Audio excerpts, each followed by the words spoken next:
నిజం చెప్పాలంటే మనందరము కూడా ఒక వాస్తవాన్ని ఖచ్చితంగా అంగీకరించాలి. రకరకాల కారణాల చేత మన ప్రకృతిని మనమైతే కాపాడుకోలేకుండా పోతూ ఉన్నాం. దాని పరిణామాలు ఇప్పుడు మన చోటే మన దేశమే కాదు, ప్రపంచవ్యాప్తంగా కూడా ఆ పరిణామాలను వివిధ రూపాల్లో మనం చూస్తూనే ఉన్నాం. తీవ్రమైన కరువు కాటకాల్లో కూడా చిక్కుకోబోతున్నాము. రకరకాల ప్రకృతి విలయాలు నిత్యం మొత్తం మీదైతే ప్రకృతి శిక్షించడం మొదలుపెట్టిన సంకేతాలు క్లియర్‌గానే కనిపిస్తూ ఉన్నాయి. అయితే ఈ క్రమంలో మద్రాస్ హైకోర్టు అంటే తమిళనాడు హైకోర్టు మదురై బెంచు.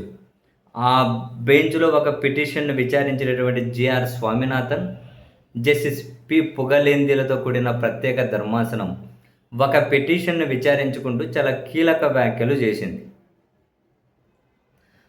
ఒక స్వచ్ఛంద సంస్థకు సంబంధించిన కార్యకర్త మూర్తి అనే అతను కోర్టులో ఒక పిటిషన్ వేశారు. ఆ పిటిషన్ ఏంటి? నదిలో పడేస్తున్న దుస్తులు లేదా నదిలో పడేస్తున్న వస్తువులు నదీ గర్భంలో చిక్కుకుపోయి ఈ కోలి వంటి బ్యాక్టీరియా వృద్ధికి అనుకూల పరిస్థితులు ఏర్పడుతున్నాయని, దానివల్ల దారుణమైన పరిణామాలు జరుగుతూ ఉన్నాయన్నది ప్రధానమైనటువంటి అబ్జెక్షన్. సో ఈ పిటిషన్లను విచారించే క్రమంలో ఆ ఒక ప్రాంతానికి చెందిన ఎగ్జిక్యూటివ్ ఇంజనీర్ చెప్పిన వివరాల ప్రకారం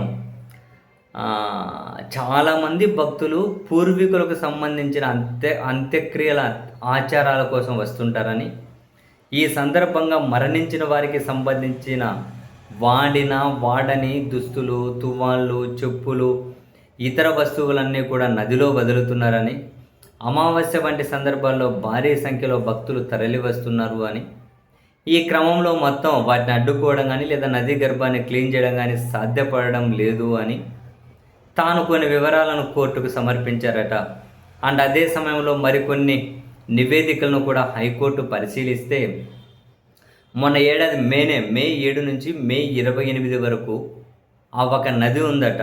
ఆ నది నుంచి బయటకు తీసిన వ్యర్థాలు ఏమేమి ఉన్నాయో తెలుసా? 90 టన్నుల దుస్తులు బయటకు తీశారట.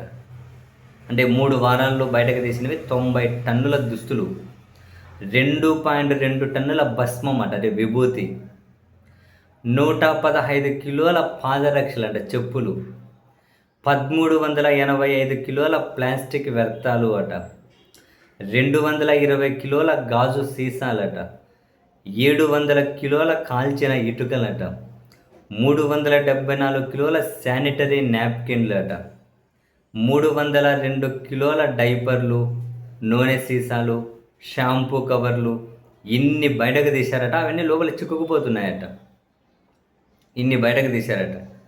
సో ఈ సందర్భంగా హైకోర్టు అసలు ఏంటి, మత విశ్వాసాల పేరుతో జలవనరులను కలుషితం చేసే హక్కు ఎవరికీ లేదని, మృతుల ఆత్మశాంతి కోసం ఇవన్నీ నదుల్లో వదలడం వల్ల నీటి కాలుష్యం పెరుగుతుంది అని, చనిపోయిన వారి ఆత్మశాంతి కోసం నదిలో వస్తువులు పడాల్సిన అవసరం ఏంటి అని, ఇలా నదులను కలుషితం చేయడం అనేది సమర్థనీయం కానే కాదు అని, ప్రభుత్వము కాలుష్య నియంత్రణ మండలి వీటి మీద కఠిన చర్యలు తీసుకోవాల్సిందేనని హైకోర్టు అనేది కీలక వ్యాఖ్యలు చేసింది. బట్ ఇది మత విశ్వాసాలకు సంబంధించిన అంశం కాబట్టి సంబంధిత వర్గాలకు కూడా చెప్పండి కోర్టు ఏం భావిస్తుందని. సో సంబంధిత వర్గాల అభిప్రాయాలను కూడా సేకరించండి, ఆ తర్వాత దీని మీద ఎలా ముందుకెళ్ళాలనేది చూద్దాం అని చెప్పి కూడా హైకోర్టు అధికారులకు ఆదేశించి సంబంధిత వర్గాల అభిప్రాయాన్ని కూడా తీసుకోండి అని చెప్పి తదుపరి విచారణ ఈ నెల 16కు వాయిదా వేసిందట. అంటే ఇది ఒక నదికి సంబంధించిన కాలుష్యంలో ఒక పార్ట్ మాత్రమే ఇది. ఇంకా అసలు ఎన్ని రకాల కాలుష్యాలు, దాంట్లో మనందరము భాగస్వాములమే. రకరకాల కాలుష్యానికి ప్రకృతిని కాపాడుకోలేకపోవడంలో మనందరం భాగస్వాములమే. కానీ మనం కొన్ని నిజాలు అంగీకరించే అంత ధైర్యం మనకు ఉండదు, అంతే.